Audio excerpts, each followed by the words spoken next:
country. Another great development is the fact that we are taking center stage and increasingly being recognized globally. We're seeing more African, Nigerian and African artists being recognized globally, from the Grammy Awards to the Billboard Music Awards, BET Awards, etc. For categories like, Afrobeats. Afrobeats is more and more becoming mainstream globally. For positions around international art, so new international artists, and even other categories as well. So more and more we're seeing that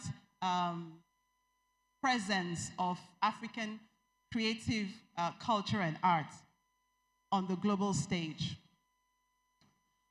Now, there are a number of factors driving this growth. First and foremost, of course, is the fact that we just have our own innate creative potential. We're very creative people. We have a rich cultural heritage. We also have a large youth population. Over 70% of the population is less than 25 years old. And, with that comes a lot of, creative energy, digital savviness, and consumption on these platforms. It's great to see, policy, government leaning into the space, listening to the Honorable Commissioner earlier. It was great to hear about, the KITE project, the Innovation Fund, the Fund for Creators, and those types of interventions. They do go a long way. But overlaying all of this, a lot of the revolution that we're seeing is driven by technology. Marry the creative energy with the digital platforms that exist, and you have an explosion. We're seeing more internet users come online in Africa. The cost of smartphones have been going down, and so more people are able to afford smartphones, and that has made content creation really easy. I was sitting beside our dear Uche, the founder of Bella Niger, and I saw her with her phone actually recording content from this session. I'm sure in a few minutes we'll see all that content on Bella Niger, and it would look fabulous just using your phone. And that's what a lot of creators are using. That's why it's so easy to create content today, right? Because with your phone, you don't need huge production budgets, etc. With your phone, and there are all kinds of free editing software as well. You can be up and running for very little. And we also have a proliferation of digital platforms that make it possible to upload content, to broadcast that content, and also to monetize content. So, this digital revolution is really fueling the growth that we're seeing, especially when we think about scale. And digitization has transformed how we deliver content. On the left, those were real pictures from Alaba markets. I do remember around 2011, 2012, when we were just starting to onboard content creators onto the YouTube platform. We were working with people like Jason Njoku of Iroko TV, Afri Nolly, Real Nolly, Ben Murphy International, right? Those were the early people that were looking at digitizing Nollywood content and putting that online. We spent some time understanding the industry and also visiting the market. And I'm sure a number of you may remember, well, it depends on how old you are, but I think those that have been around for a while will recognize the pictures on the left. That was the state of Nollywood. That was the vehicle for delivering Nollywood content. But if you fast forward to today, we have this proliferation of platforms that enable streaming, content storage, and sharing, from Netflix to Apple TV, YouTube, etc. So even the way we deliver content has just really been transformed with these technology platforms. But, there's still a huge potential. We are just starting out when we think about the possibilities with technology in line with creativity. We're seeing emerging technologies really transforming the creative industries globally, and we're seeing evidence of that happening in Nigeria and across Africa as well. We're seeing more the use of drone technology for media production, film, TV. With some movies these days, we have fantastic aerial views of, say, Lagos, where you get a really nice view of the city. A lot of this is enabled by drone technologies. Artificial intelligence being used to personalize music and film preferences, and in some cases to actually create film, to create content, right? 3D printing to produce crafts when we think about our sculptures and arts and crafts.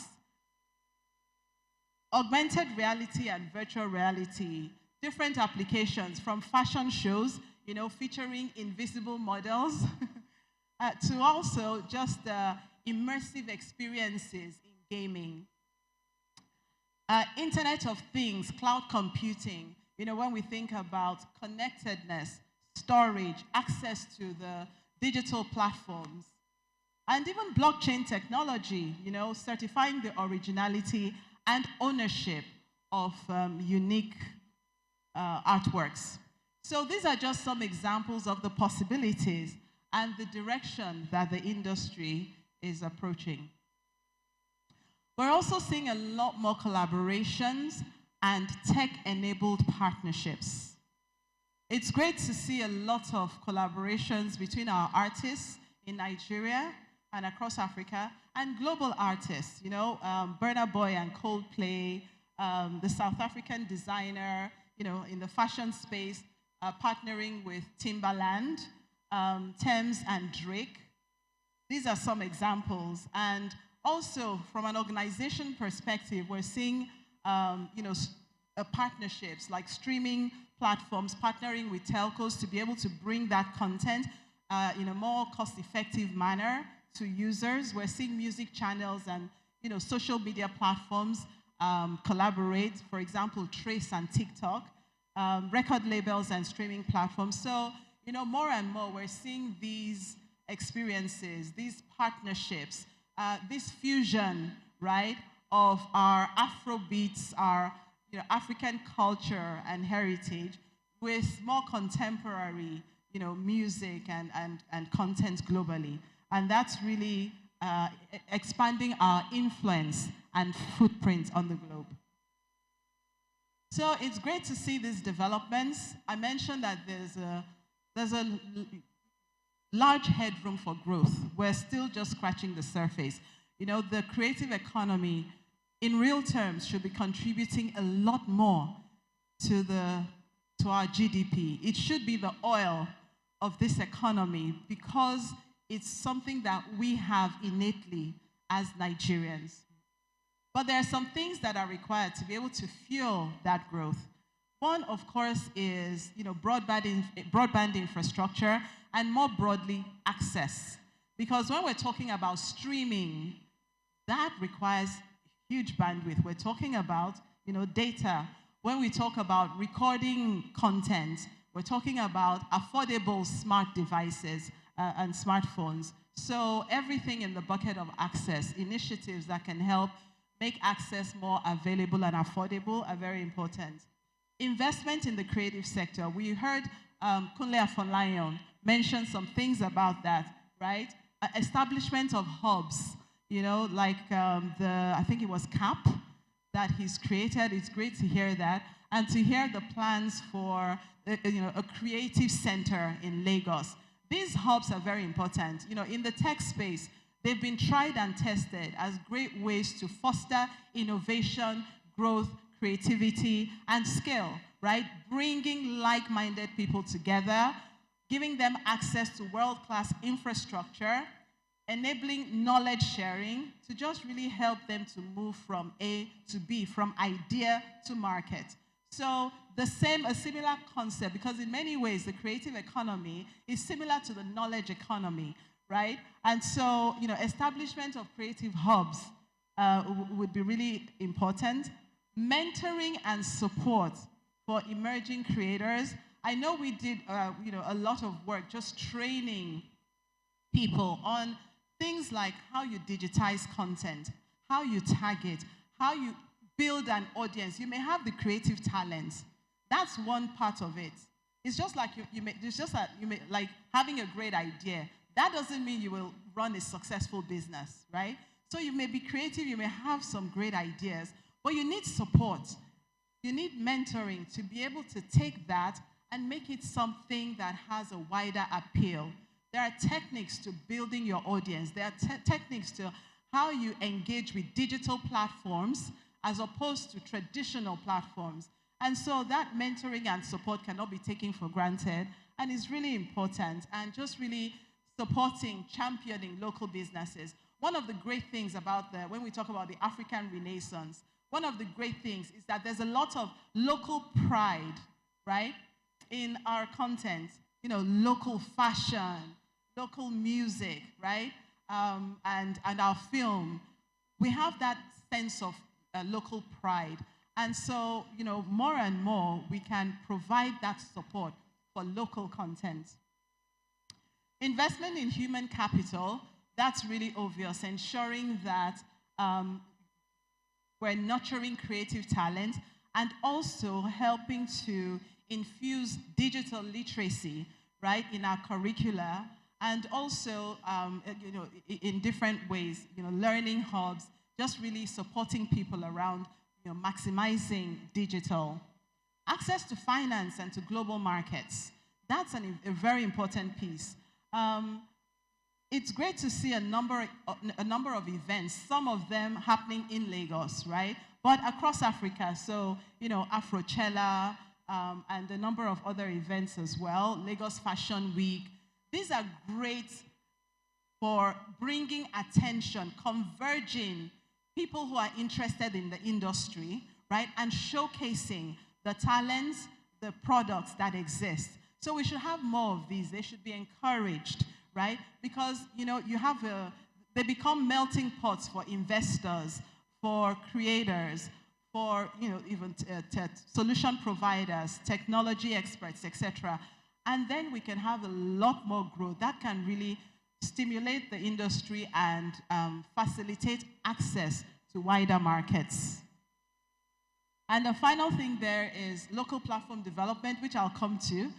But enabling policies, that goes without saying, intellectual property protection, promotion of cultural exchange, PR, our national PR, and also, financing. And it was great to hear some of the initiatives by the state in this regard, particularly around providing funding to the creative sector.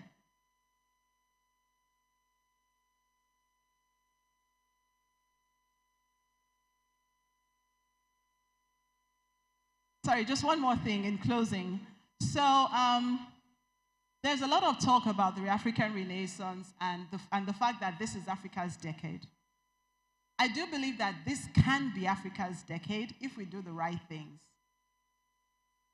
And it's really important for us to start to look very consciously at how we can really take the potential, the creative talents, the seeds that we have, and scale them.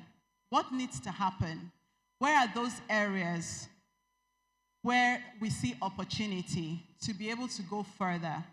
What are things we can do as individuals? So for everyone listening, if for example, you have a creative interest, be inspired by some of the numbers and the examples I just shared, and just go online and see what you can do with these platforms, right? Lean in and start to, and the more you, test things out, the more you're able to expand that. So that's on an individual level.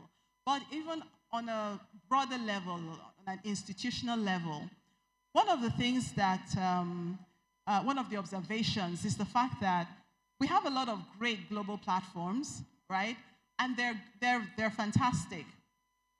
But something can be said for localized platforms that are built with the psychology of the local audience in mind.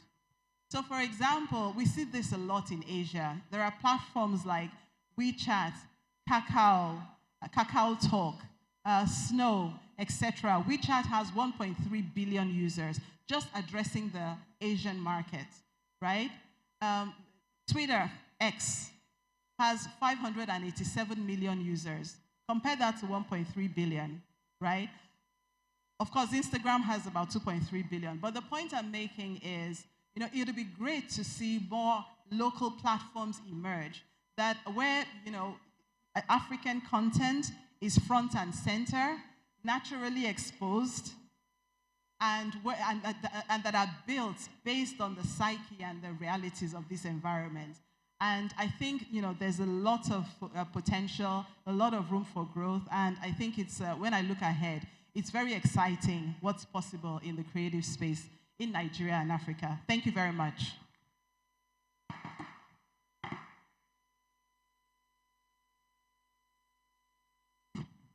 One more time, let's put our hands together again. Thank you so much, Dr. Juliet Ehimwa.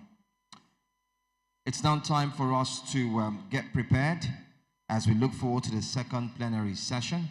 And this will definitely, of course, instill in us the need for us to see how we can be of support to the creative economy. And it will focus on funding and, most importantly, investment opportunities. But first, we'll take a few messages from our sponsors as well. Where traffic monitoring and enforcement is now in the digital age. This change for good is no thanks to Traffic Enforce, a highly scalable solution that uses an image processing technology, optical character recognition algorithm, and capturing plate number for intelligent vehicle and traffic management. Equipped with features like timestamp and GPS coordinates for historic search of detected plate numbers to ensure that enforcement of traffic offenders have no hiding place. Speed limits, dark patches, and the number of lanes can also be monitored by Traffic Enforce. The system's outputs can be expanded and shared with other authorized entities. For more information, call 0701 999 9339 or visit trafficenforce.ng or send an email to info@trafficenforce.ng. Traffic Enforce is a service powered by Plate Detect and brought to you by Soft Alliance. Hi, welcome to the future. Hi, welcome to the future. Thank you very much, multimedia team. We'll still have time to play some more videos from our sponsors. We're moving swiftly to our second plenary session. And just as we had during the first plenary session, we'll have the lead discussants come and set the tone in 7 minutes or less. So I'm going to be the accurate timekeeper here because I know that today is already fast spent. We still have our breakout sessions as well as, I believe, a master class, if possible, and we'll conclude the event. And there's day 2, so we want you to get back to your destinations on time, wake up bright and early to come tomorrow for day 2 of Aot Lagos 5.0. So now like to invite our lead discussant for the second plenary session, which looks at creative economy, funding, and investment opportunities. I'd like to welcome Mopelola Abudu, Managing Partner of AfriGlobal VC. When they said funding and investment, I thought the applause would swell because I don't know about you, but we could all do with some money, some funding for our creative businesses. So one more time, let's make welcome our lead discussants for the second plenary sessions. A warm round of applause, ladies and gentlemen. Multimedia, do we have... Local Venture Capital, a VC firm.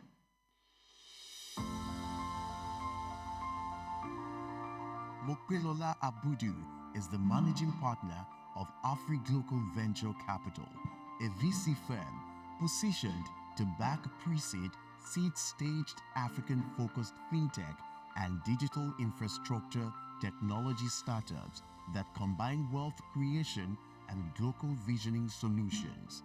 She is driven to enhance the digital economy benefits of the geo-focused African countries, where she operates through appropriate funding and investment and the appropriate business support for a winning business model that will yield impact and returns.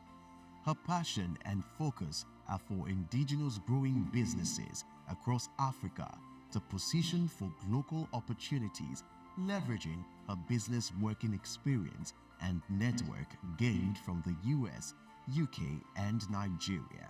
Her business skills and practical experience have been nurtured from her various management and executive positions in organizations such as NatWest Cards UK, HSBC Rail UK, the Financial Services Authority UK, Heirs Alliance Nigeria, and Nexon Business Services. Beyond her professional experience, Mope is also a serial entrepreneur with an established business in the agriculture, entertainment, and property development spaces. She also co-founded an indigenous family entertainment center called Maxtivity. Ladies and gentlemen, please welcome to the AOT stage. I think this is a good place to put our hands together for our lead discussant of our second plenary session, who will set the tone in 5 to 7 minutes. Then we'll invite the other panelists as well as the moderator before we move to our breakout sessions. Good afternoon, ladies and gentlemen. It really is an honor to be here. I must, first of all, say a big thank you to the executive management, all the leads at Lagos State, and to the organizers of this event. It's a very, very, very impactful event, and I'm sure we're all going to be gaining from today. So my session today as a lead discussant really is to talk about the real essence of this. And it's the foil, which is also about funding. And it's very interesting how, money is always discussed in every single industry. But today, it's very critical that we just don't talk, we actually implement. So it's really to understand what the opportunities are. Everyone who has been on this stage has really talked about the creative economy being a major, major contributor to the GDP. But it's also very important that you and I also play our own, support to make sure that we're able to fund it. So today, to start off our discussions, we're really, really going to be discussing about how the digitization of an economy can actually improve the wealth of all its stakeholders, both the curators, the designers, everyone within the value chain, and most importantly, the economy of the country.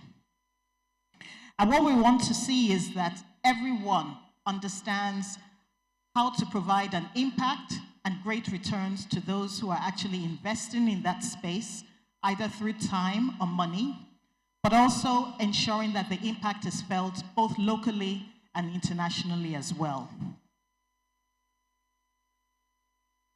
So to move forward, it's for us to really understand that this is an economy that is a huge employer of labor. Some of the stats that have been shown before were staggering of what could be in the next 5 years and 10 years. And it's actually very interesting to know that even as you sit here, you could also be a partaker, either to be an employer or to learn through the ropes as an employee and then build up your own, unicorn, so to speak. And why shouldn't we have unicorns within the creative space? It shouldn't only be for the fintechs. And I think this is a very, this is a reality that can become, felt in the very near future. So the very key sectors when we talk about the creative economy are normally the media, entertainment, beauty and lifestyle, film, music, tourism, and then it dovetails into hospitality, where we have the food and all the other areas. And these are key contributors, to this creative economy.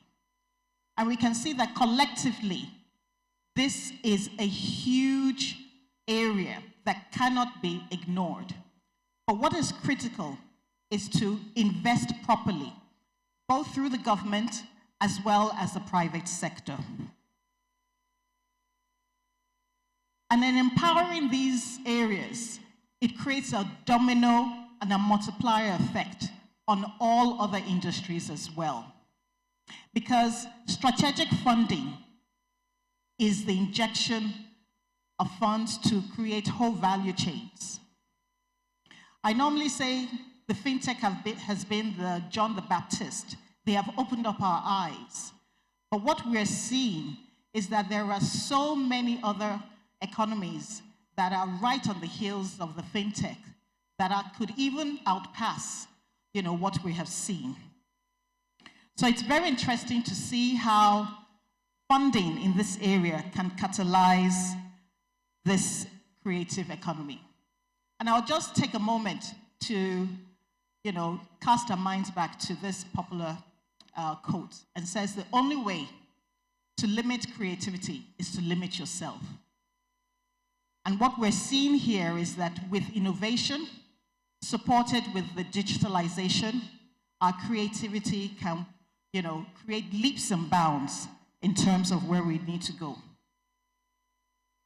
So for Lagos State, we've talked about quite a lot of the different opportunities, but I would also like us to open up our minds to some other areas. We know Lagos State is the commercial hub, but it also has the potential to be the creative hub, not just for Nigeria, for even Africa. And from here, we can showcase so much of our cultural diversity and create economies, even sub-economies within this. My husband is a Man U fanatic, and just at halftime, I heard the Nigerian artist playing during the midterm. And it was just so pleasing to understand how our culture was being showcased in a very, very, very big fora. But what is more important is that we shouldn't just get carried away with the potentials. We should actually take note of what this can mean in terms of monetizing it.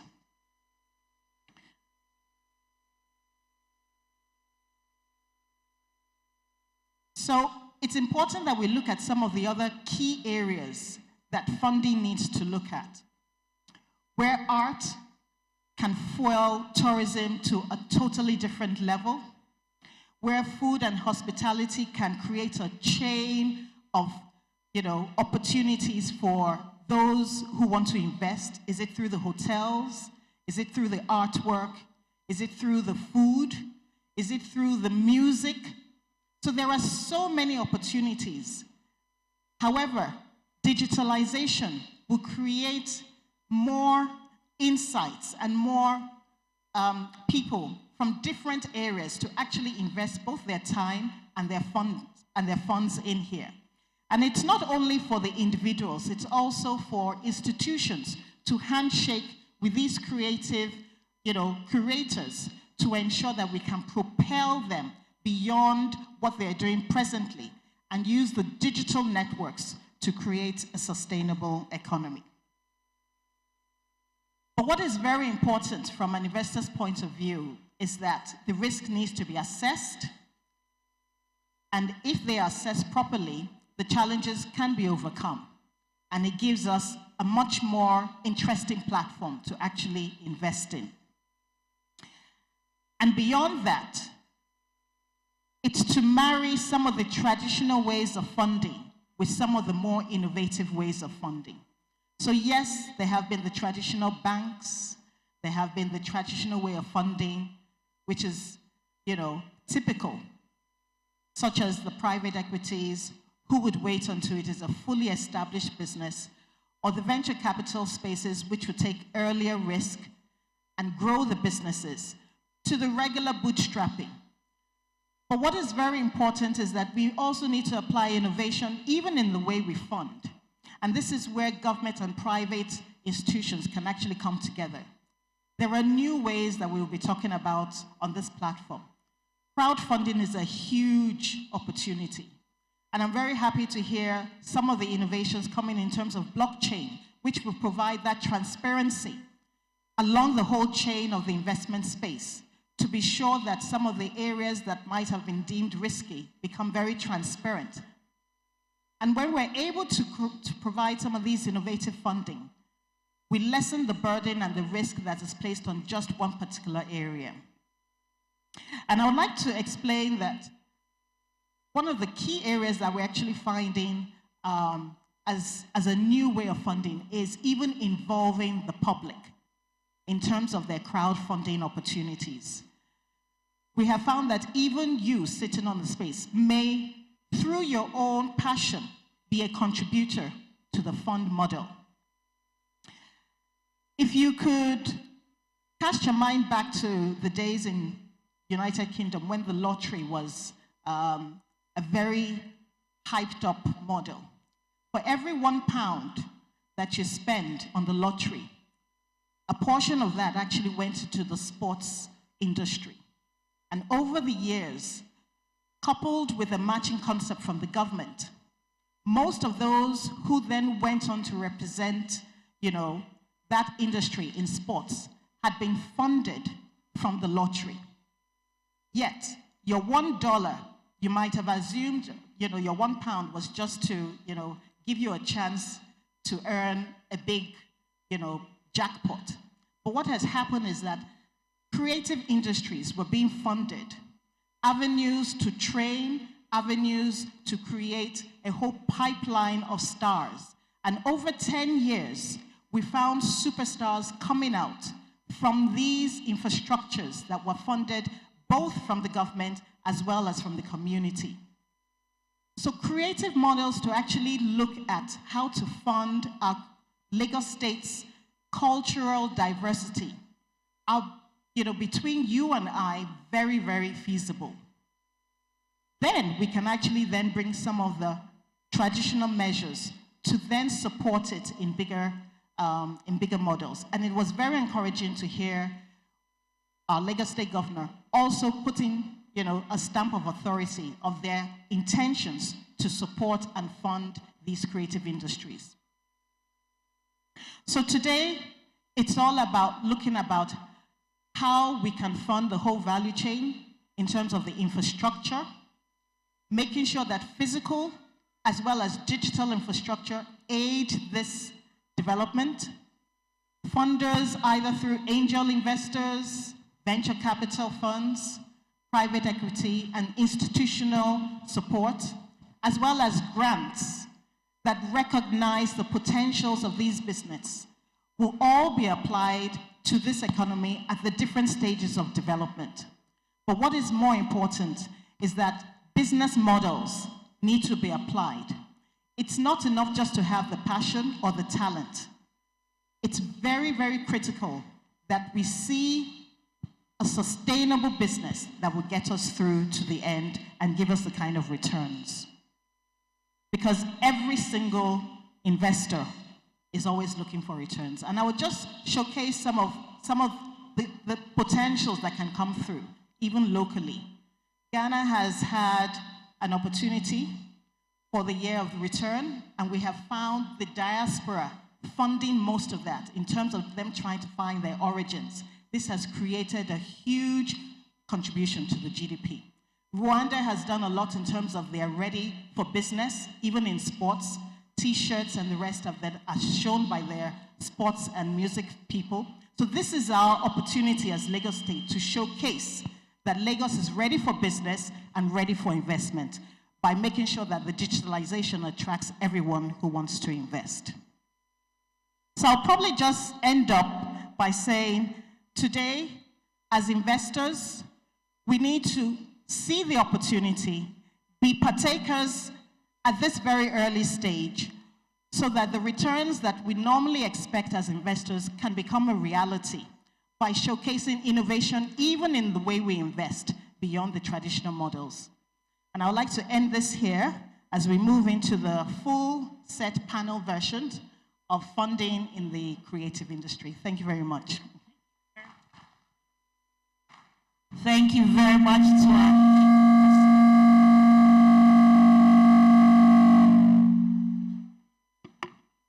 Thank you very much to our lead discussant for setting the tone.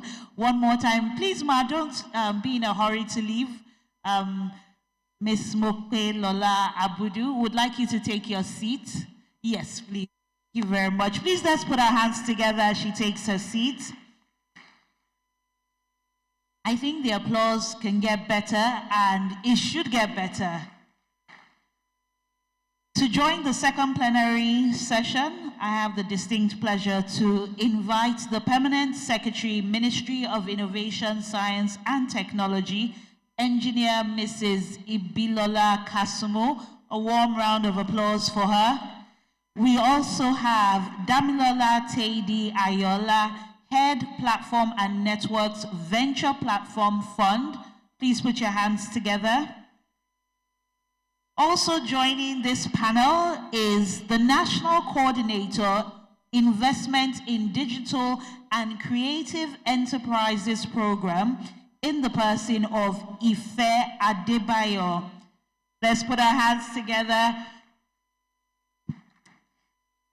Next, and the final participant in terms of speakers for the second plenary session is the founder of Bella Niger. Let's put our hands together as we welcome Uche Pedro. I think the applause can swell, it can get louder.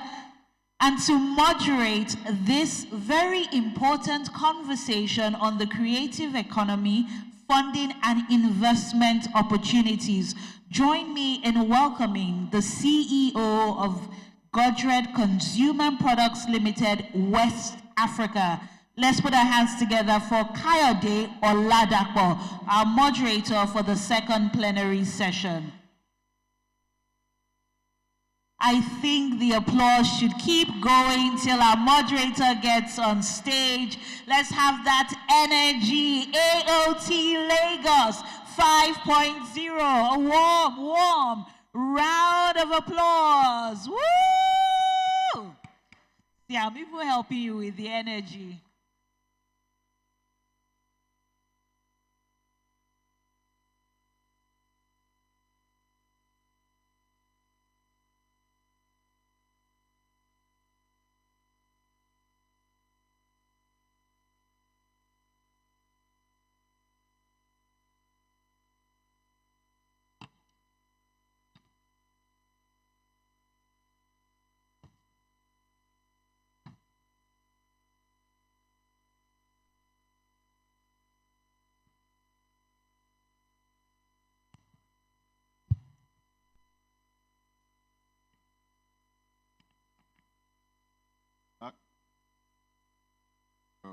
Just to warn everybody, came here with 100 questions.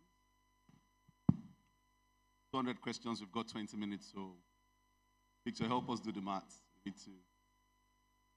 Anyway, you know, one of the things and the perks I enjoy in my job is I get to sit down and mediate in a room of very smart, very passionate people who all care about the organization, but from different perspectives.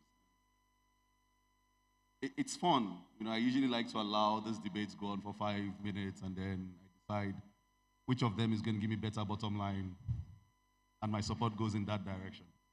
And a couple of weeks ago, no, actually more than a couple, just about a month ago, there was this heated debate between my head of finance, head of marketing, and instead, you know, that polarization was coming, and then everybody started taking sides. So I saw the R&D guy take sides with the marketing guy. I saw the sales guy take sides with the finance guy. And eventually the sales guy goes, you know, we put too much money behind marketing. And we don't even know what part of marketing spend is wasted. Then the finance guy goes, I agree. I mean, I really like to see what the ROI is. And usually it wasn't the first time. There are different variations of that. And this time the marketing guy gave a response that I actually respected. And he said, you want me to articulate the ROI. Finance guy says, yes. Says, okay, as your brand scores gone up, have you gained market share? Yes. Has the business grown? Is there more efficiency in the ROI? Said yes. Says that's the answer for you. For the first time, very antithetical to me, I had to approve incremental spend even in the chaotic economy. Next time I know not to be in that conversation, I'll just walk out because now I see. But when he started explaining the things that brought the ROI, I realized something. Actually, our organization is part of the creative economy because we enable beauty every single day. But that's not all. When he was breaking down his spend, I started seeing what was happening with the different models that we put on our packaging, the different people that help with creating the advertisement, the different platforms, and the contact point planning and what they do that amplifies our business. Then I realized, hold on, how much spend goes into this industry? Because every year is about 5 to 10% of my top line. And I don't spend as much as the telcos. Then there is entertainment industry, as I used to call it. And because I come from this old school background where if it's not medicine, engineering, or law, it's not really serious. But I realized actually that this economy is huge. So then, my first question goes to you, Uche. How do we not know enough about this industry? How is all of this brilliant work that is being done not being amplified? Why are we not connecting the dots as to what this ecosystem is? How do we create the marketplace that allows the system get the right time in the sun and the right funding? So I'm going to start with you. Okay, great. So here's the thing. We're at the end of the year, and I know this time a few days ago, everybody was sort of sharing their Spotify Wrapped for the year, saying, okay, these were the top artists that I streamed and things like that. So that form of data visualization is so important. So you can tell all the top songs that your friends listen to, and I think that we can use that technology at a larger scale. So we've seen the global companies do it really well with their data. We've seen Netflix say, okay, these are the numbers for Nigeria, these are the numbers for South Africa. So at this point, for our Nigerian companies and various aspects of our industries, really pulling that data together and storytelling in a really beautiful way will be really powerful. You mentioned something about your space, for example. As much as we see the gorgeous adverts, but some level of impact sharing around the data will be beautiful. This is the number of models we hired this year. This was the number of packs of extensions we used for our campaigns. These are the number of photographers that we engaged. Another thing I'll say is a challenge is that we're sometimes scared of numbers. When I say numbers, I mean money. People are, okay, if you're a public company, you're sharing, okay, this is how much we made. But within the creative industry, there's a bit of reluctance around it. So if I go to, I actually used to work in the manufacturing sector a long time ago. You can tell this is how many tons of, shea butter we use for making this chocolate. This is how much we spent on this factory. But if you ask a musician, okay, how much money actually went into it? There's a bit of reluctance. So I'll say that 1, the willingness to share data. 2, using technology for that data visualization and storytelling. And 3, all the sectors within the ecosystem really working together to ensure that this space is able to go to the next level. Brilliant. Thanks, Uche. And okay, just leveraging from that, I was just listening to you talk about all of the work you're doing in funding and how this could be amplified. Do you reckon if the data was clear and people could see the trajectory of growth of this industry, there just might be incremental interest to invest, right? Do you reckon that would happen? And if that's the case, how are organizations like yours then positioned to help us position, and open up the door to funding that is both conventional and unconventional to move this economy forward?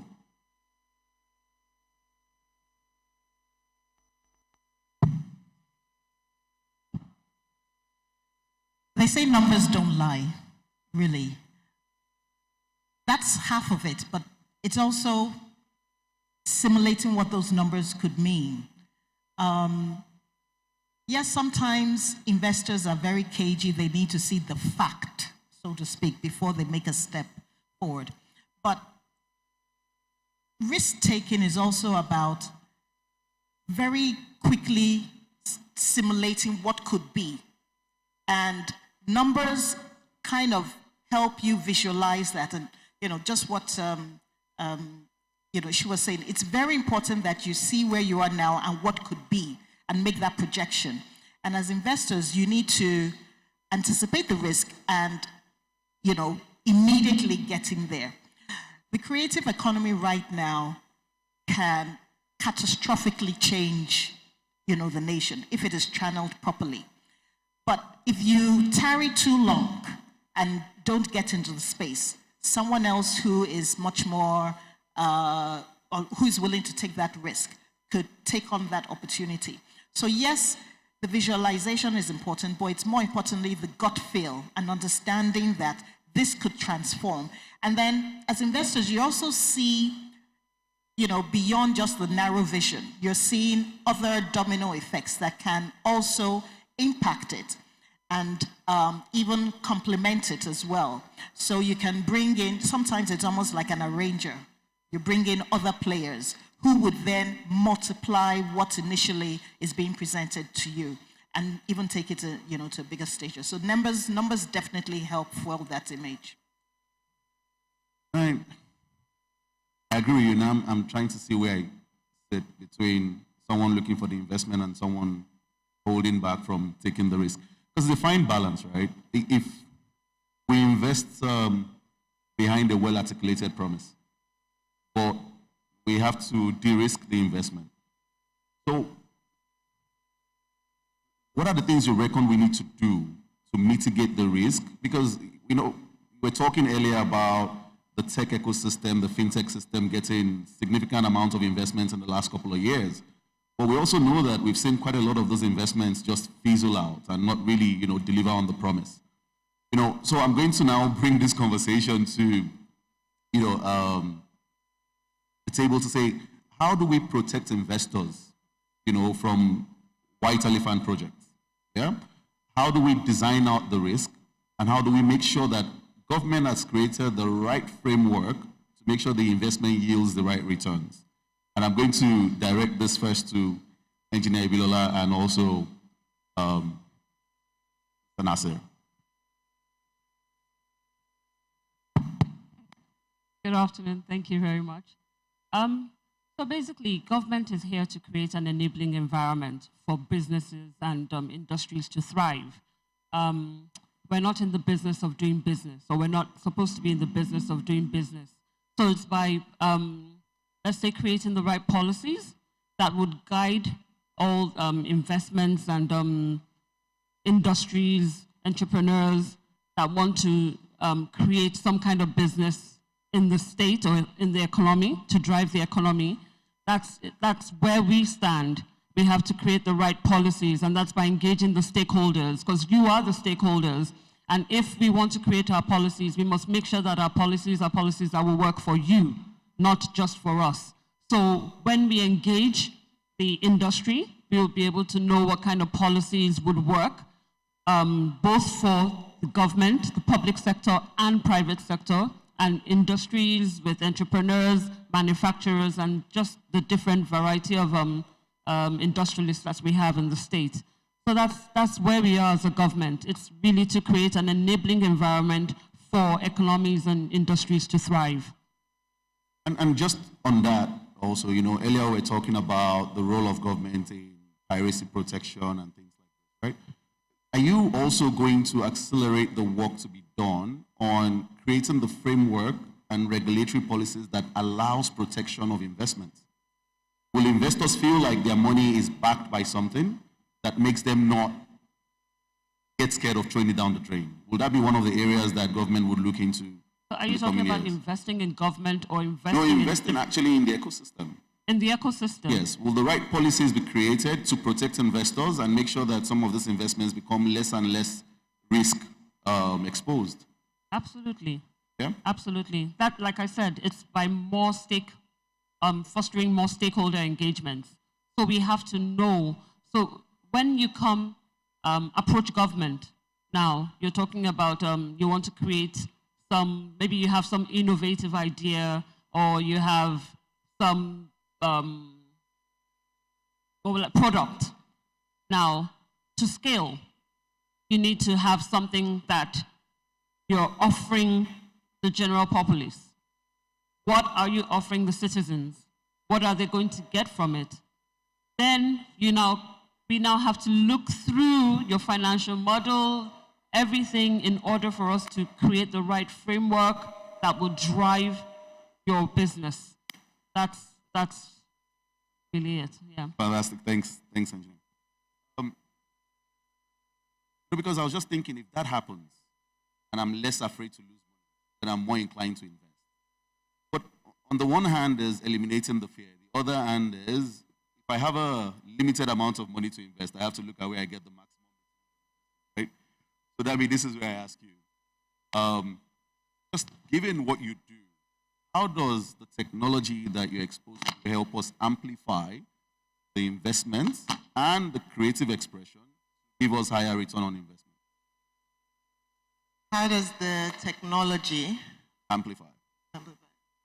I think, first of all, I wanted to take a step back on the VC side, because I think it's also important to understand how certain types of investment work. And when you're talking about de-risking, even when you do all of these policies, will people still invest? And it's a combination of different things that people have said. One, as a VC, you do have people you pitch to for investments, right? Whereas founders or the entrepreneurs are pitching to you, you've also pitched to other investors. And all of your objectives must align, right? Now, like you said, with VCs, the whole idea of VC is that we get outsized returns, that we invest in companies that can give multiple returns. Some companies will do very well, and we keep saying that, but they may never be VC backable. Some creative companies will do well, and by creative, I mean the combination of creative economy and technology, will do well, but they may never be VC backable. And others will be VC backable. And so it's important to understand, one, why the numbers are important. Because the numbers will show that, hey, besides fintech, besides health tech, besides this, wow, look at how much these people are making. Look at how much is going into this economy. You can get outsized returns from here. But that's not the only thing. It's that the people that understand the sector are also investing. It's what happened with some of the other sectors. People didn't wake up one day and fintech became successful. There were people that understood the space, that even went ahead to found companies in the space, and others went ahead to invest in the space. When you do that, you're also showing that you're willing to carry the risk. And then, even as VCs, sometimes we can't invest in a company if we don't understand the sector. It's actually, in a number of cases, foolishness.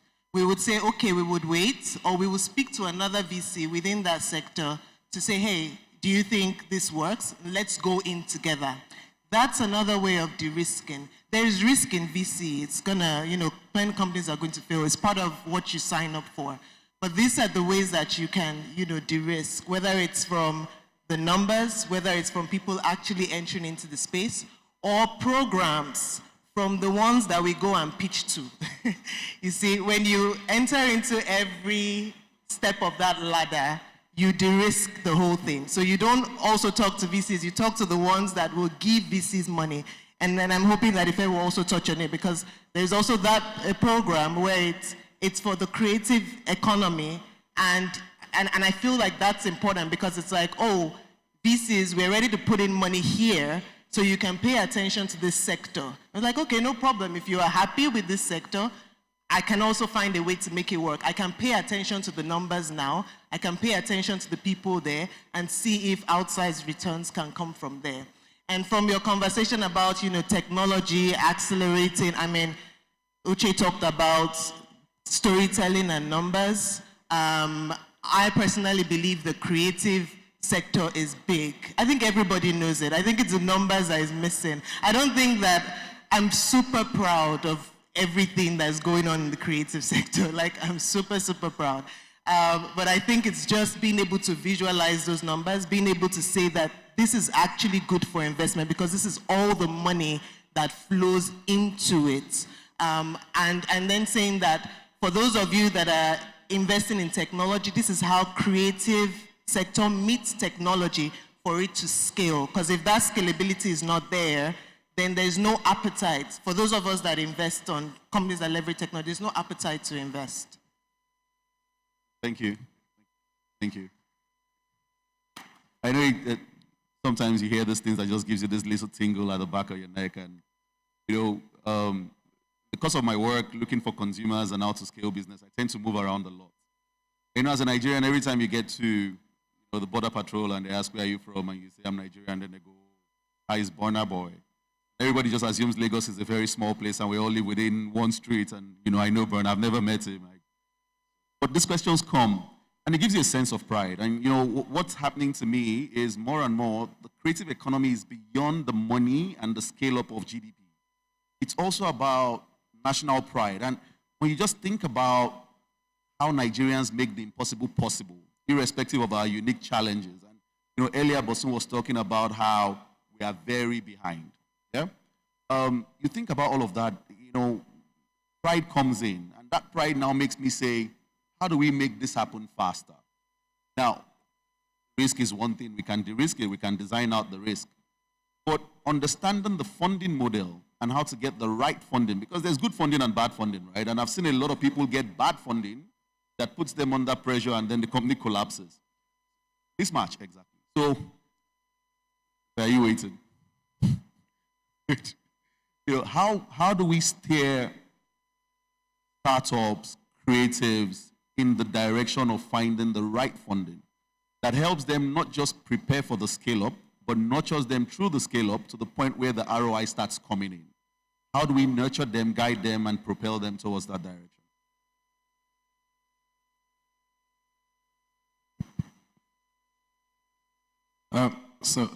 Thank you. I think it's a combination of a lot of things. One of the things that I admire about Nigeria's tech and creative ecosystem is the organic way in which both have been grown and built, right? Without much of a framework that guides that growth and that development. So the question then is, when you speak about startup investment and you say, for example, in 2023, Nigerian startups raised X billion. So the question is X billion a good number or a bad number? If the requirement for the ecosystem was X plus 10, then are we saying X is good enough? Or if it was X plus 2, then X is good enough because it's just 2 that we needed to add, right? So I think that's one of the core areas that government even needs to first look at, working with the private sector to say what exactly is needed. Now, if you do that well, it also helps to know if you're going into fintech, going into health tech, going into logistics tech, whatever it is you're going into, you're able to understand what are those core areas, firstly, of government's priority, secondly, of the private sector's priority, thirdly, determine the kind of fund. Are we looking at equity? Are we looking at debt? Are we looking at grants? Are we looking at a blend of both? And then you start to drive all your efforts and work towards that, both public and private sector. Now, if you look at it that way, it then also helps the ESOs. A lot of Nigeria's enterprise support organizations are struggling today, and they are the ones who are supposed to help these startups and groom them and guide them. And it's the same with even those within the universities. You have a lot of ESOs within universities. A lot of the universities now have enterprise centers. Some of these enterprise centers were built with billions by the CBN, by TET Fund, but nothing is happening in there. They're just built, they're just wasting away.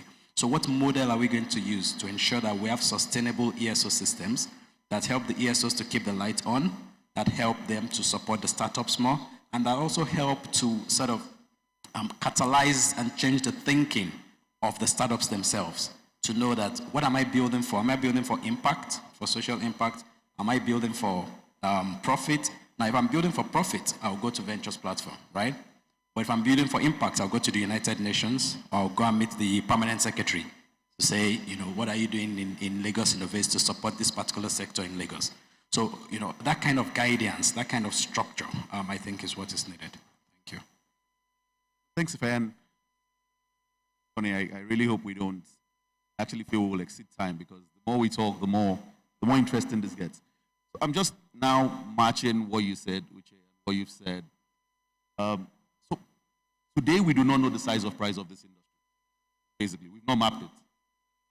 Do we? Do we know the size of price? Do we know how big this industry is? We don't know that today, right? Subosu, I think we need help mapping out the creative economy in Lagos. Yeah, because we've not put it. If we do know that, it changes the game. So I'm just going to come back to you. I've got, how do we now, with the position your organization is in, with the kind of work IFED does in IDIC, with the ministry, with Dami's work, how do we all sit together to, one, map out the industry, understand the size of price? How do we work with the government to set ourselves a target on this is how much we want to chew year on year to position ourselves for, because just think about how sad the numbers looked from what the creative economy is turning out in Europe to what it is in Africa. By the way, that was not Nigeria. That was Africa. And then you think about 20 million people in Lagos with crazily smart minds, exceptionally hardworking people who thrive in intense competitive environments. How do we map ourselves to be ready to place ourselves in that global map? What do you think the conversation should be so that once we have that map out, we can go back to Uche to say, okay, amplify and position, tell our stories right?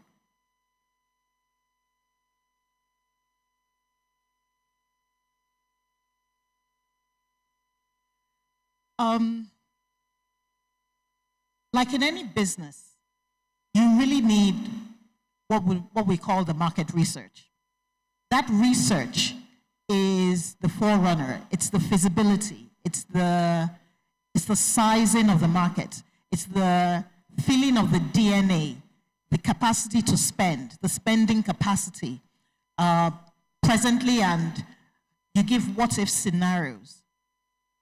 That needs to be documented. So in Lagos State, where we're over 20 million, you look at the demography, you look at their interest, and you kind of size out with a market research the players, the immediate players, and the subsequent players, and come up with figures that can estimate how much is being spent presently to estimate the market size. Now, when you look at the infrastructural support that is actually present and coming, you can then project ahead what this market will be in a couple of years. Because for you to make that investment decision, you also want to know what infrastructural support systems would aid it for sustainability, because you're already at risk if you're only thinking of the now and not thinking ahead. So it's very important that the research is done, and it was very interesting to hear what the commission was saying in terms of the R&D aspect, even with our institutions. The portal, which is currently ongoing, needs to be highly, highly encouraged for people to put in willingly their data. And I dare say even almost enforced, because if you don't have that primary information, you may be working on, numbers that are not feasible. So that will be the foundation to estimate the business size or the market size, and then projections in terms of all other infrastructural, governmental support, private investors can then be disposed with that to estimate what could be. So it's very important that we do those granular bits of information. Just to add to that would also be the valuing numbers of the export as well, because we talk about how Nigeria entertainment, the movies, music is everywhere globally. Like, what is that? What is that in numbers? What is that in the percentage of the creative space globally or even on the continent? So we not only look at what's happening within Lagos, but what is being exported out of Lagos or out of Lagos into other states, out of Nigeria to Africa, and then globally. And then also very important that you involve all stakeholders from the beginning, because if you miss out on a certain kind of investor or a certain kind of stakeholder, bringing them at the end, that's why sometimes you have like reports that some people don't even know exist, right? Somebody would have done a research and you don't even know it exists. So you always have to bring stakeholders from the beginning, both for inputting the data, but also for asking what should we even be collecting? What do you need to see at the end of it? It's also very important. Thanks for that, Demi. And I was just thinking it's a good thing that we're having this session, but action points should come out of this. So I was just wondering if the convener of AOT is here. He's not, Tubosun is here.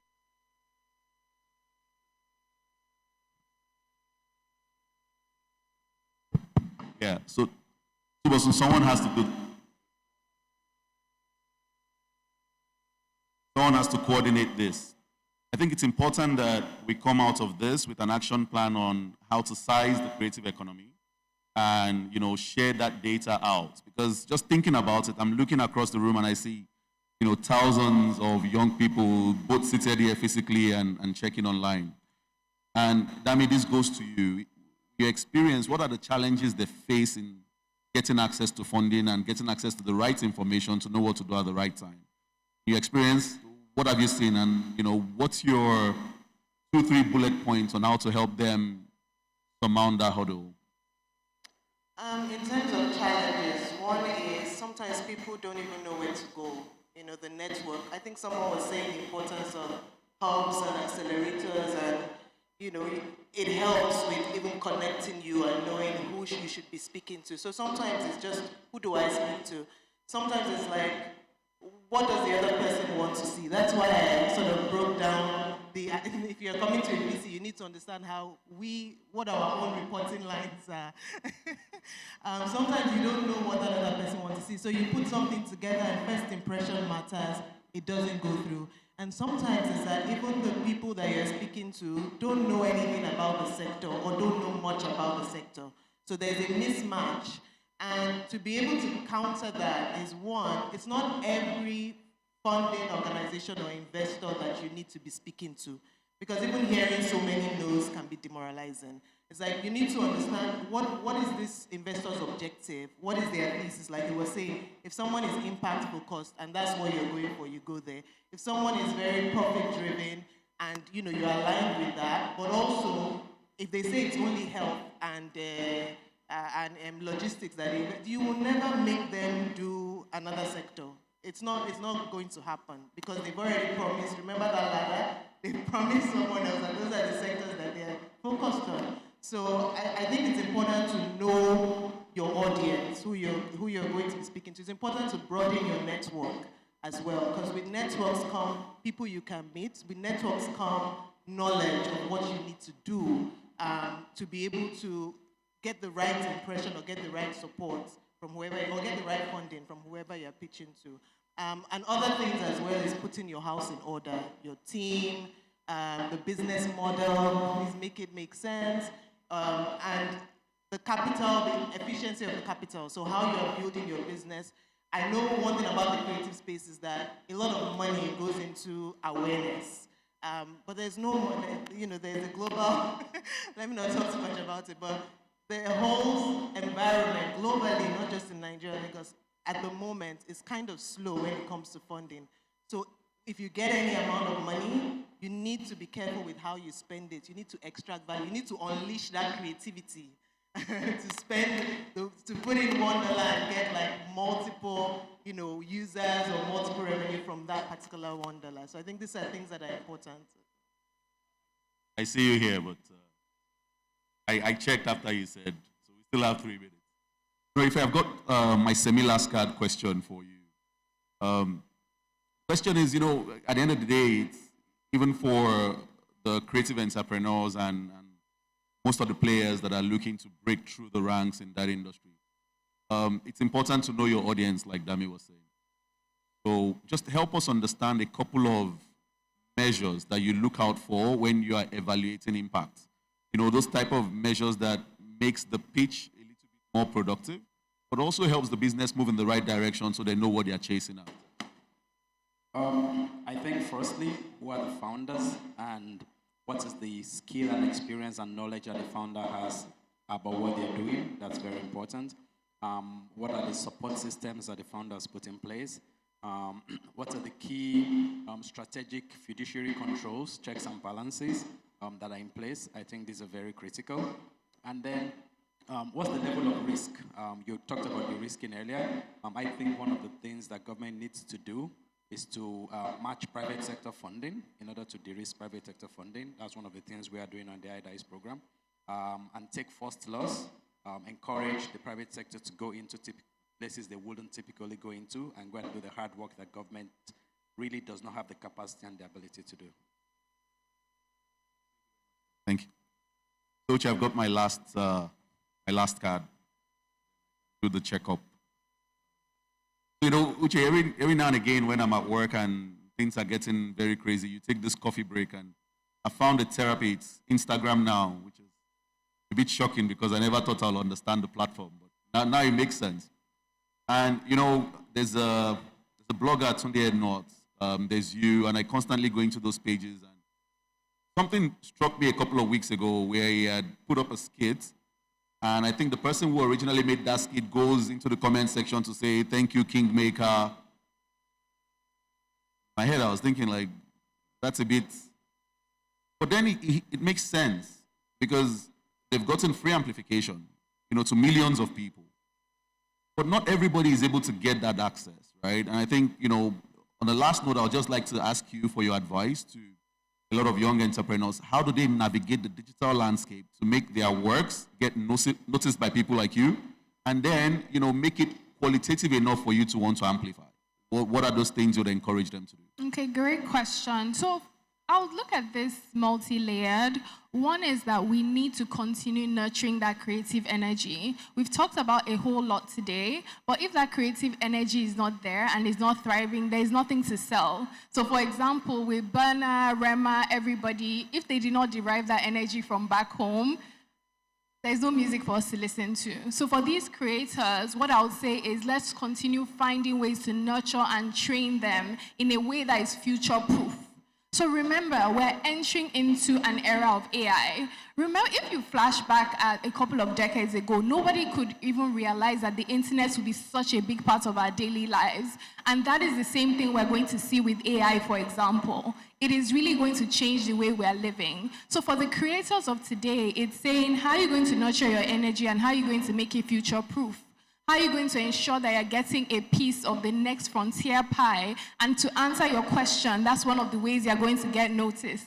If you flash back on Instagram 10, maybe 8 years ago when some of these short comedy skits started, the people who were trending then are not the people who are trending now. Each year, new people. So this year, Lai's year, tomorrow, we'll probably have somebody else, while the existing people will expand their frontiers into other modes as well. So I would say that's key. So to answer your question, the final thing I would say is, for the big picture, right now, if you have any Gen Zs around you, they spend all their time on TikTok. There's always a platform that is going to emerge. So TikTok's origins are in Asia, the US. Instagram is in the US, and we have a couple of other platforms, but there is a potential for an African platform. Spotify is from Scandinavia. There is a potential for another platform from our continent. So it's not going to be easy, but as we enter this new frontier, going back, let's continue nurturing that creative energy so we have content for those platforms. And finally, we want you guys to invest in the next big platform that blows up worldwide, made in Africa. Thank you. Brilliant, thank you, thank you. Good. So my final question is to Engineer Bilola. So first, let me just say thank you for all the work you do. I think, when I look at AOT over the last 5 editions or the previous 4 and today, I'm just amazed at how things have gone from government being that mysterious black face nobody knows to a human, approachable, we can converse, sit on one platform, not holding daggers, but collaborating together reality. So thanks for that. And I know you work a lot on the scenes, in front, behind, to make this happen. But I think the question for me is, how do we accelerate going forward? If you can just share within the next 1 minute. You have a very intimidating stance. If you can just share within the next 1 minute, how over the next 12 months, before we come back for AOT next year, you would accelerate those collaborations between government, private sector creatives, and the funding ecosystem to move us forward so we can celebrate this a year from now. Okay, thank you.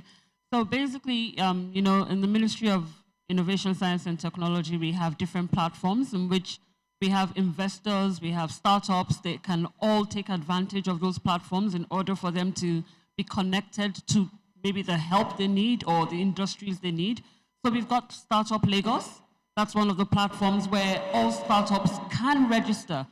You can all register on that platform, and it's a way of validating, yourselves. Because as a startup, you're trying to connect to investors, you're trying to connect to people that would invest in your company, or even just mentors that have done it before, or collaborators. From that platform, you have access to so many people, and people also have access to you. So you have the opportunity to put out information that you want them to know about your company, what you do, what you're looking for, your ask, and that way you can be reached. And once you're on that platform, it kind of validates and gives you some kind of authenticity so that people know that you're real.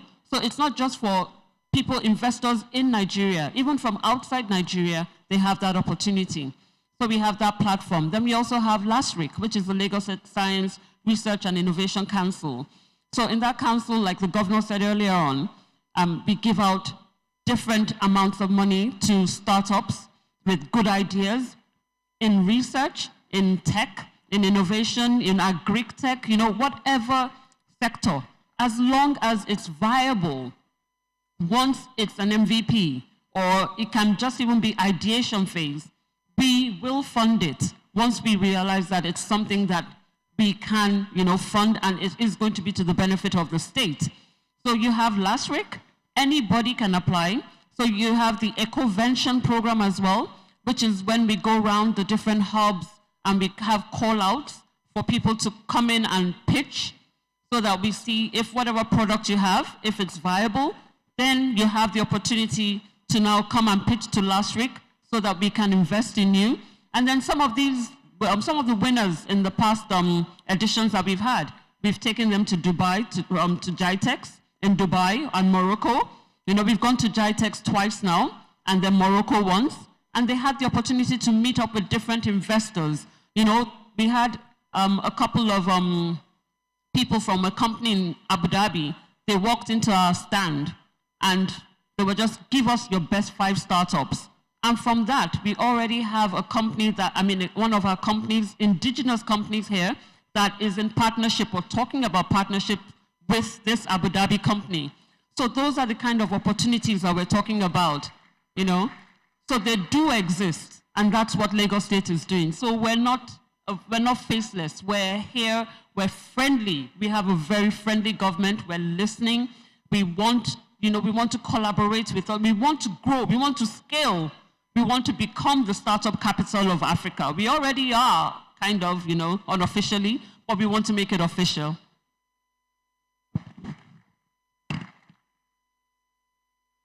Thank you, everyone. Thank you for a very rich discussion. I think I had 200 questions. You've answered them all.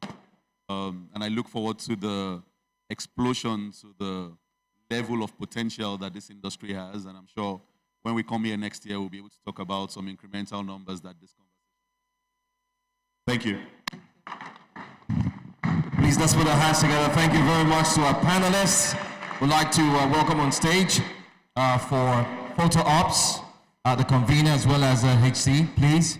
So they'll be taking pictures. While they're doing that, I'd also like to announce that we want to engage in the breakout sessions. When we go to different breakout sessions, we have 4 of them. Meals will be served there, okay? Food, we do understand that some of us are very, very hungry. So we need to eat, we need to catch our breath. It's been a long haul of discussions. So each of the sessions I'm going to mention, when you go there, there's going to be a masterclass, and then the breakout session will commence. Food will be shared in each of these breakout sessions. That's where you find your meal, or better still, lunch. All right? So please pay attention as I mention each of the breakout sessions, the theme, and the panelists who will be there, so you can pick which of them you would love to be part of. All right? So the very first breakout session I'm going to mention is the one just at the other hall, the expo hall, where you have the exhibition that's ongoing. Okay? That's the exhibition hall. And the theme for that one is the digital wave, powering creative innovation in Africa. Powering creative innovation in Africa. So if you are interested in knowing what creative innovation is about, and you want to be part of that breakout session, it's just at the other hall. And the panelists, or better still, those who will be speaking, include founder Swift XR, Hamed Aroshebe will be there. Obi Ebuka, founder and CEO, Autogon AI. Also not forgetting Toby Olaiwola, co-founder, Corpay. Benjamin Oladogu, co-founder, Shekel Mobility, will also be there. You have head of engineering, RevelCube Technologies, Dr. Paul Anyam, will also be there. You also have founder, Floats XR, Iyobosa Rehoboth will be there as well. Founder and board chairman of Imperial EdTech, Lanre Ogundikbe, will be there as well. And co-founder, executive director, Global Croft Limited, that's Jonathan Okonlawo, will also be there. He's the moderator, where it's just the next hall, which is the expo hall. So you might want to make your way there. Don't forget, there will be masterclass first, and then you now have the breakout session with the theme, the digital wave, powering creative innovation in Africa. Lunch will be served there. That's the first one. Let's tell you about the second one. It's going to be not far off from you, just here, okay, the right, just here, this stage here. That's the next breakout session. How it's going to work, don't worry, you have your headsets, so it's a silent breakout session. You just put on your headsets and you can hear whichever breakout session you want to belong to. So it's on the right here, that's what's going to happen. And the theme for that one simply is unlocking the creative currency, the power of digital content. Unlocking the creative currency, the power of digital content. This session will be moderated by Yewande Adewusi, who is the strategy and business development leader and board advisor. Also on this panel, we have Femi Taiwo, Chief Executive Officer at TerraWork. Remember, this is both a breakout session and a masterclass, two wrapped in one. We have Taye Salami, CEO from Nigeria for Build Ventures Africa. We have the co-founder and CMO, Dizboz Ejiro Akpokoje.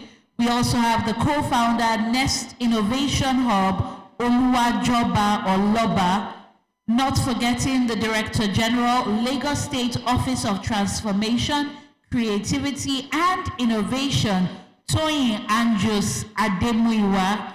We also have Kemi Balogun, Executive Director of Innovations and Shared Services, VFD Microfinance Bank. And finally, we have Olusanjo Shodimo, Chief Digital and Innovation Officer, co-founder, Flexure by Ayiko. All right, you did hear the moderator, Yewande Adewusi, will be there. Now, the theme for this one again is unlocking the creative currency, the power of digital content. For me personally, I'm interested in this one because I want to know how I can earn money on Instagram, on Facebook, and now X, formerly known as Twitter. Yes. You need to subscribe and then you What start. about TikTok? Are you on TikTok? Yeah, well, I try, but I can't do those TikTok I hear when challenges. you have 1,000 followers, you can go on live and then someone can gift you a lion, a flower, and you can exchange it for money. If you have questions on that, that's the place to go. To the right, that's one of the the breakout sessions. Let's give you the next one, the third one. It's not far off, it's just behind, at the back right there. The theme for that is creative economy, navigating IP policies and regulations.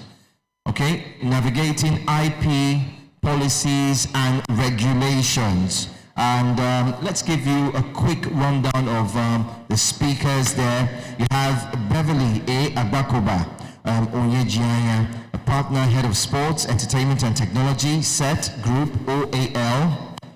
Shehu Tini Koleolu is a managing partner of Pavestones Legal. Now we'll check that out as well. You also have Secretary General, Africa Esports Development Federation, Shayo Olabi. Charles Emembulu, Director of Partnerships Innovation Support Network, ISN Nigeria, will be there as well. Chief Fixer, Tech Hive Advisory, Deji Sarumi will be there as well. Omori Uyilo, okay, Omori Uyilo will also be there. Lead partner,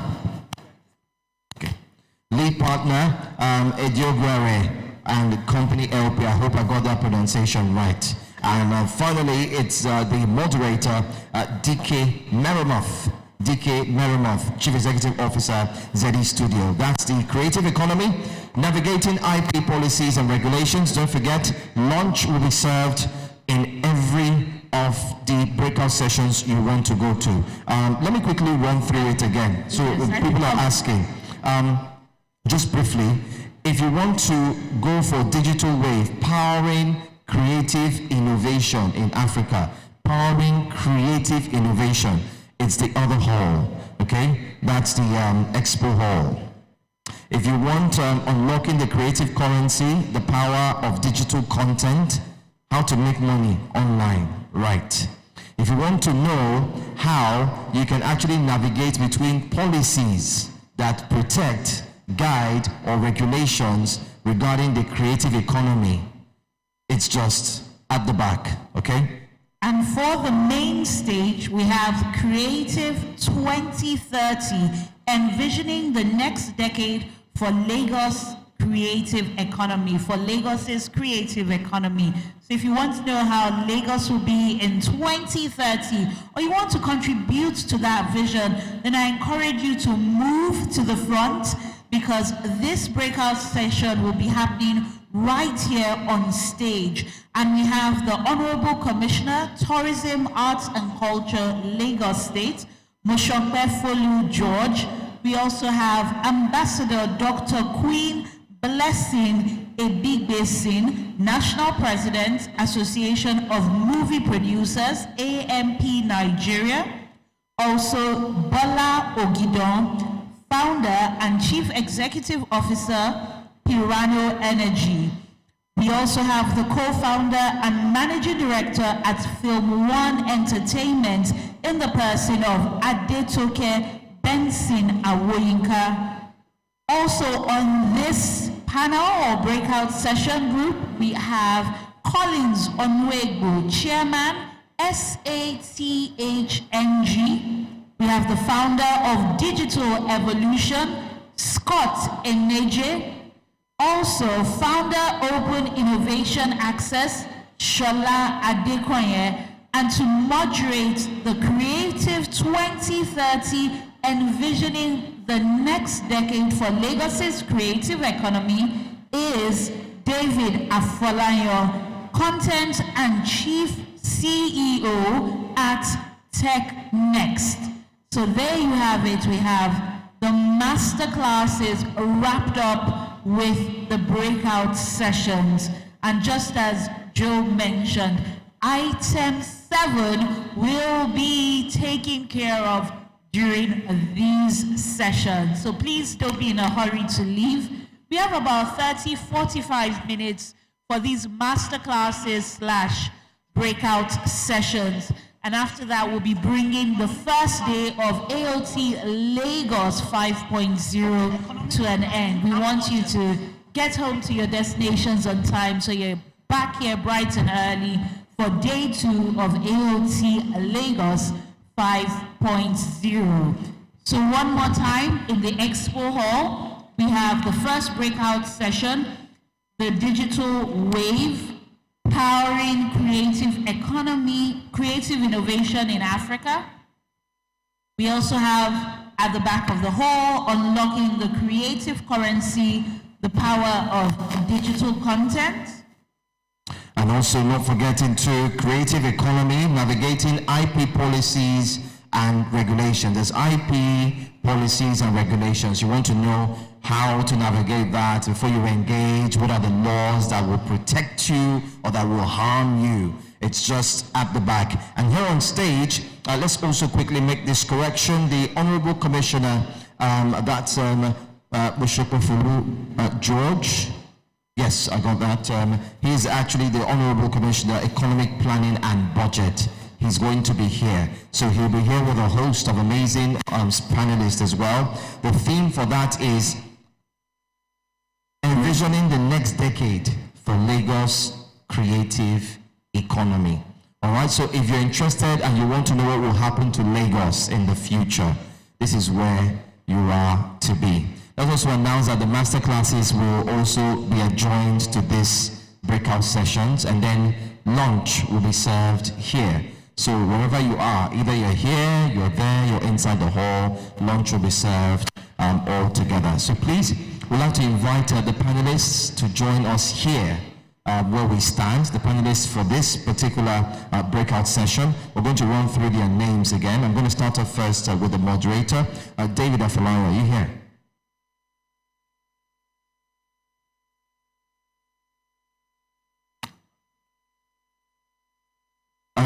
Can we have the moderator, David Afolayan? Oh, great. Please come forward so you can actually take your seat and have your microphone handy, or better still, get ready. For those who will be using the headsets, let's also announce for the headsets, it will be going round. So wherever sessions or breakout sessions we find ourselves, we do have the team. They're going around to ensure that the headsets are equally being shared. So please be much aware that this will be done.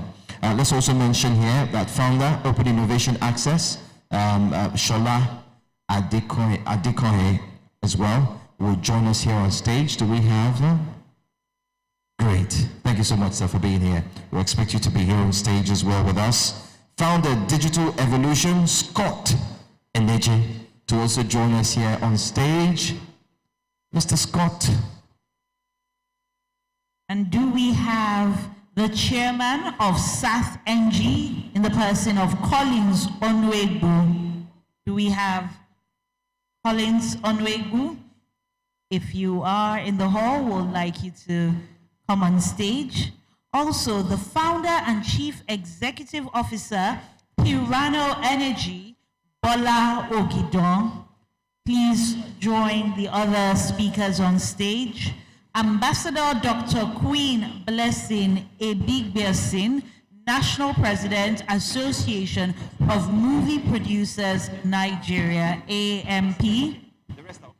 We also have the Honorable Commissioner for Budget and Planning in the person of Moshokbefolu George. I'm representing Collins.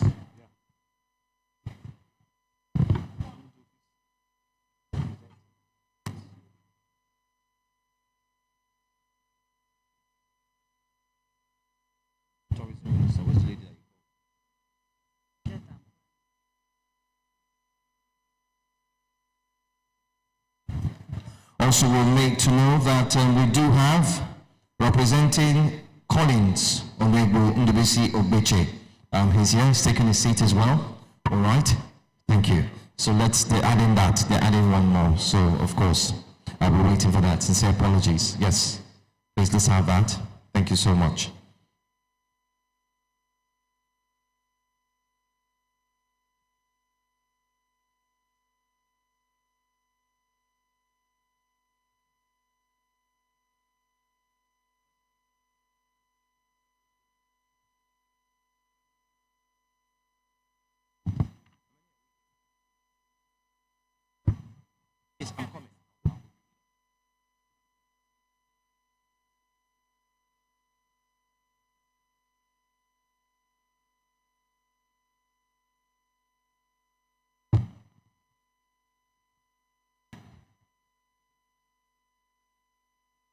All right.